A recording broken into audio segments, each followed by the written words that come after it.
Next one, again media में बहुत speculation इसके ऊपर भी हुआ, मैं इसको आपके सामने रखना चाह रही हूं। ये डिसीजन डेफर हुआ है, मगर डिसीजन मैं बोल रही हूं, विषय बोल रही हूं।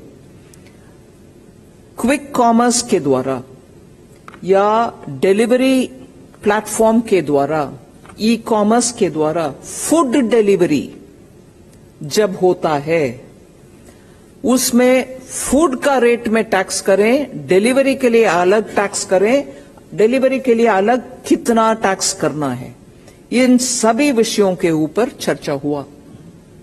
पिछले एक सप्ताह से मैं देख रही हूं न्यूज़पेपर्स में कंपनियों का नाम लेकर के, इनके ऊपर 18 होगा, बड़े क्विक कॉमर्स में इतना होगा, क्या खाने की चीज में 5% जब लग रही है, घर में पहुंचने में उसका 18% टैक्स होगा क्या? अगेन मैं आपको हाथ जोड़कर विनती करती हूं जीएसटी काउंसिल के बिहाफ में, इसमें कोई निर्णय नहीं हुआ है, ये डिफर हुआ है, जिससे जीओएम इसके ऊपर विस्तार से और एक बार चेक करेगी। क्या क्विक कॉमर्स के द्वारा घर में खाना मंगवाना, और जब खाने के चीज के ऊपर 5% है, डिलीवरी के लिए ज्यादा होना है कि नहीं होना है, क्या है, इसके ऊपर विस्तार से चर्चा हुआ है और इसका निर्णय नहीं हुआ। और जब तक निर्णय जीएसटी काउंसिल तक नहीं आता, उसके ऊपर प्लीज स्पेकुलेट नहीं करना। अगला एक विषय बहुत इंपॉर्टेंट है, आपके सामने रख रही हूं। इस बिल्डिंग बनाने के समय फ्लोर स्पेस इंडेक्स, बिल्डिंग बनाने के समय एफएसआई जो बोलते हैं, उसके ऊपर रिवर्स चार्ज में होना है या फॉरवर्ड चार्ज में होना है, इसके ऊपर भी एक विषय एजेंडा में आया। जीएसटी लगता है उसके ऊपर, मगर क्या रिवर्स में होना है, फॉरवर्ड में होना है, ये म्युनिसिपैलिटी तक, उनके रेवेन्यू तक प्रभावित होने वाले एक निर्णय है। Because FSI largely is raised bye municipality level authorities, and इसके ऊपर रिवर्स चार्ज में लगना या फॉरवर्ड चार्ज में लगता है जीएसटी, मगर इस कंफ्यूजन में बहुत सारे स्पेकुलेशन हो रहा था, ये एजेंडा में भी आया। इसमें भी कोई निर्णय नहीं हुआ है, क्योंकि निर्णय नहीं हुआ, मगर ज्यादातर लोग और हम भी मानते हैं कि ये म्युनिसिपैलिटी लेवल का रेवेन्यू इंप्लीकेशन वाली चीज है। इसमें लैंड से बनाया, मतलब बिना लैंड बिल्डिंग तो नहीं बन पाते, so land is also part of states subject.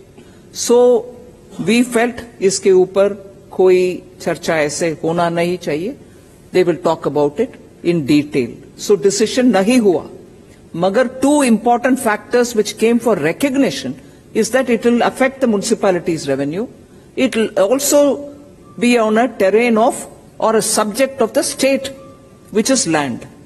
So उसके ऊपर निर्णय नहीं हुआ। फिटमेंट कमेटी ने इसमें हां बरवाई कि we should look at it, we should take it up and all that. कल ऑफिसर्स मीटिंग जहां हुई, हमारी revenue secretary who's holding additional charge, secretary EA Ajay Seth ji clearly said we should think about it because it has an implication on the states, it has an implication on municipalities, and that came for discussion, and therefore it also went through the process of deferring it. It will go to the committee or we'll think about it.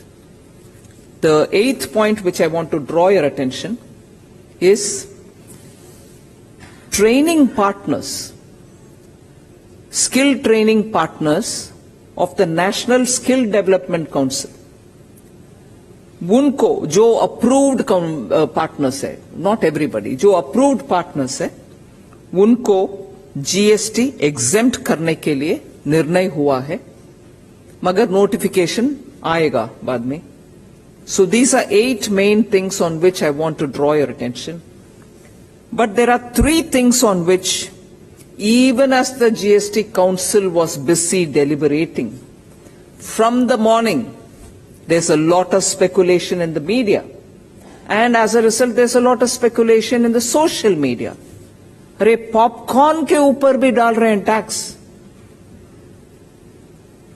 मैं media से हाथ जोड़कर request करती हूं, ये पूरे press meet हम करते हैं हर जीएसटी काउंसिल के बाद, और टैक्स ऐसे विषय है जिसमें बहुत लेयर्स होता है।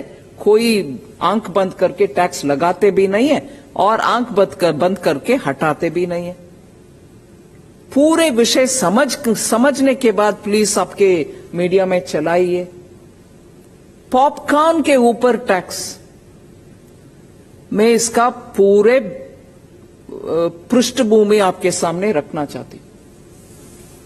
Salted popcorn, caramelised popcorn, plain popcorn, ऐसे स्टेट्स हैं जहां नमकीन के नाम में पॉपकॉर्न सॉल्टेड भी सेल होता है कि नहीं? नमकीन है वो, मगर जब पॉपकॉर्न सॉल्टेड सिर्फ नहीं है, उसमें कैरामलाइज्ड पॉपकॉर्न भी मार्केट में आता है एडेड शुगर के साथ। एडेड शुगर के चीज हर एक में रेट एक है, नमकीन के ऊपर रेट कम है। सो कैरामलाइज्ड पॉपकॉर्न का ट्रीटमेंट के ऊपर सब लोग विस्तार से चर्चा की। When you talk outside it looks silly, अरे पॉपकॉर्न के ऊपर इतना चर्चा चाहिए क्या? मगर हर आइटम के ऊपर फिटमेंट कमेटी में स्टेट्स भागीदारी लेकर चर्चा करने के समय वो क्लियरली बोलते हैं एडेड शुगर वाली चीज को तो हम ट्रीटमेंट अलग ही देते हैं, चाहे वो ड्रिंक हो, कार्बोनेटेड ड्रिंक हो, जूस हो, जिसमें एडेड शुगर है। इसीलिए पॉपकॉर्न का ट्रीटमेंट में जब तक वो नमकीन है, सॉल्टेड है, मसाला एडेड है, चटपटा मसाला है, चिली पाउडर है, कुछ हो, सब 5%, am I right? 5%. But when it has added caramelized sugar, it is no longer नमकीन, इसीलिए उसका रेट अलग है। सो वो थोड़ा आपके प्रेस नोट में हम विस्तार से उसका एक्सप्लेनेशन दे रहे हैं। विषय को समझकर प्लीज जितने भी आपके मीडिया के द्वारा स्प्रेड करना है करिए। दूसरा एक विषय मैं पेमेंट एग्रीगेटर्स का भी इसी में जोड़ा, मगर I have already explain payment aggregators. दूसरा एक विषय है, उसके बाद मैं क्वेश्चंस के लिए ओपन करती हूं। ईवी व्हीकल्स, उसके ऊपर भी सुबह से चल रही है जब प्रेस कॉन्फ्रेंस फाइनल नहीं हो। ईवी व्हीकल्स के ऊपर ये एब्सोल्युटली क्लियरली मेंशन करना चाहिए कि नया व्हीकल्स ईवी खरीदने में 5% है। Am I right? 5%। पुराने ईवी व्हीकल्स खरीदने का विषय ही आया है। We want to promote EV. GST Council is in favor of EV. Nobody is stopping people from buying EV.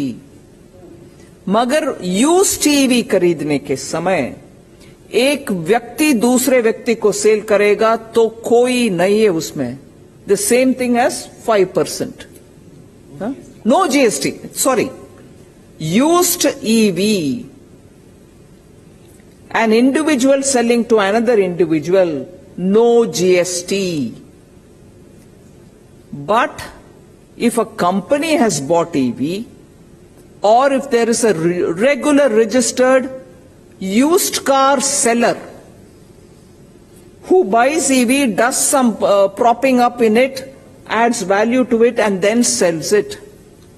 It was felt by states and it was felt by auto and many others also that the EV market is not so saturated as yet that used cars will come. And category में, therefore used cars category में EV भी है, petrol vehicle भी है, diesel vehicle भी है. And I like to highlight this point to you. हमारी तरफ से केंद्र सरकार, government of India which is 1/3 member of the GST, हमारी तरफ से एजेंडा में sale of old and used EV vehicles को 12 से 5 तक ले आने के लिए we had suggested. But when the discussions happened, it is on that margin, the margin value between purchased price and resale price. 12 lakh में खरीदा, 9 लाख में बेच रहे हैं सेकेंड हैंड यूज्ड व्हीकल के नाम पर.